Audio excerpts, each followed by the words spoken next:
Buried in northern Minnesota's rusty red soil lay vast deposits of iron ore.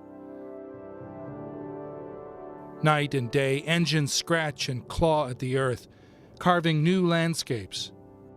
These materials are a source of wealth here on the Iron Range, in the United States and around the world. When steel prices are high, the economy is good.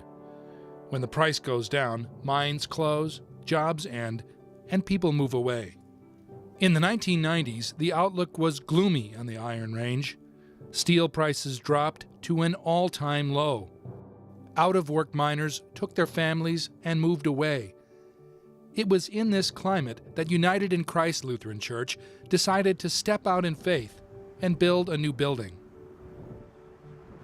The Iron Range has had a long, steady decline since the early 80s. As the steel producers slowly started dying off, the iron ore requirements went right with it. Employment in the mines dropped to probably a third over those 20 years of what it had been in the 70s. Up until the last half a dozen years, most of our product was used here in the United States. So when the United States economy went down, the miners were laid off, and the people are survivors. They knew that it would come. There are always down times as well as peak times, and so they survived through the down times because they planned for them, they anticipated them. When we started thinking about building, LTV, steel mining company, had recently closed, and I would guess there was in the neighborhood of 1,500, 2,000 direct jobs, and every mining job carries at least a 3-to-1 indirect job ratio, so a huge impact in the communities. People were laid off. People weren't working. In the late 1990s, the booming U.S. economy contrasted with the mine layoffs on the Iron Range. If United in Christ were to have a new building, it would take faith and lots of elbow grease. We did it on faith. What else can you say?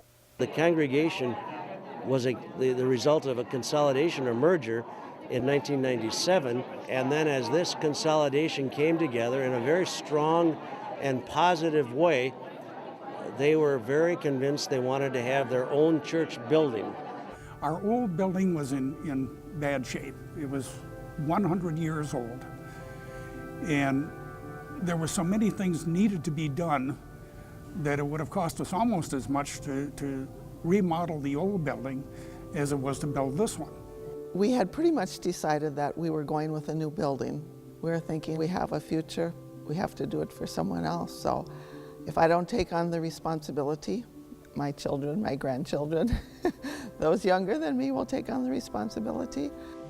We didn't know how we would do it, but we knew God would provide. Where people have a vision, anything is possible. And without a vision, the people perish. And these wonderful people up on the Iron Range, they have a strong sense of core values, a strong sense of family, a strong sense of community, and they wanted a very strong facility that would say, this is where God's people gather. One way to keep the cost down was we could negotiate what part of the contract we wanted as volunteer labor, how much of the cement work, how much of the excavating, how much of the everything from windows to insulation to sheetrock to wiring. Everything is broken down in a contract. So we could almost bid on what we wanted to do. A large percentage of the labor in this building was provided by volunteers, many of whom were people who'd been laid off as the mines were closing down. I kind of found out they needed an electrician here for the volunteer crew. And from then on, I was pretty much involved in it every day. More than a decade has passed since the building plan started.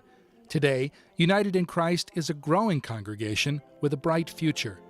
The building is open, but far from finished. The concrete floor still needs carpet. Electrical work needs to be completed. This story has an irony. In 1997, the U.S. economy boomed while jobs on the Iron Range disappeared. Today, the tables are turned. Chinese demand for taconite has driven up steel prices. Many in the U.S. face recession, while the Iron Range economy is healthy. United in Christ in the present is a congregation that really seems to be growing. As the economy is moving into a boom, more jobs are opening up. We're seeing noticed a lot of families coming back to the range. The challenge for United in Christ today is to discover what it means to live simply and be faithful when jobs and money are abundant. We still have a debt, and as you noticed in the sanctuary, no carpet on the floor, a lot of things to finish in this facility. They want to get that taken care of when they can during times that are booming. But then there's also, I'm sure there will be a real struggle and a real searching of what more can we do than simply building the church. It was extremely gratifying to me to see how the members rose to the occasion of doing what needed to be done. What I've learned up here is when we approach our people asking, we've got our flooring to take care of. Beyond our general stewardship, we don't use gimmicks. That just doesn't work up here. We're straight talking people, and so to simply appeal, this is our next task. Let's do it. We grew up what we would say is poor. Our children would say is poor. You just work and you pay as you go and you appreciate it. You work hard for what you have, which is good. And I think that's probably how people in this congregation feel. We have quite a few needs yet. We have a parking lot that needs to be sloped and paved. Lighting needs to be done. Certainly carpeting through and through. It'll come, and everyone's okay with that. It's better than where we were. People don't need to have a real opulent setting to worship God in. We want to be together with our friends and with God, and this provides that.